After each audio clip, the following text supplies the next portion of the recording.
भावा क्रिएटिन घेऊन काहीच उपयोग नाही जर तुला माहितीच नाही की बॉडी वेट अकॉर्डिंग तू किती क्रिएटिन घेतलं पाहिजे आणि त्यासोबत किती पाणी पिलं पाहिजे. कारण बॉडी वेटच्या हिशोबाने सगळ्यांचं क्रिएटिन आणि वॉटर इनटेक दोन्ही वेगळं वेगळं असतं. तर यासाठी तुम्हाला तुमच्या बॉडी वेटला 0.06 ने मल्टिप्लाय करायचंय.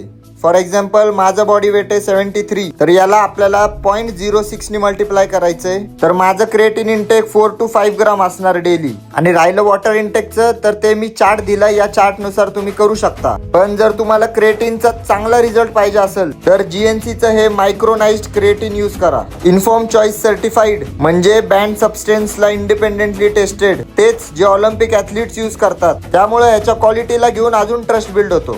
आणि या क्रिएटिनची लिंक मी माझ्या बायोमध्ये दिलेली आहे. तिथं चेकआउट करताना माझा कोड J01 यूज करा, म्हणजे तुम्हाला चांगला डिस्काउंट सुद्धा भेटेल. आणि क्रिएटिनचे एकदम चांगले रिझल्टसाठी वर्कआउट झाल्यानंतर कुठल्या तरी कार्ब सोर्स सोबत घ्या, म्हणजे याचे रिझल्ट अजून चांगले दिसतील. आणि जर तुम्ही अजूनपर्यंत कधी क्रिएटिन यूज नसेल केलं तर तुम्ही एकदा यूज करून बघा, रिझल्ट तुमच्या समोर असतील.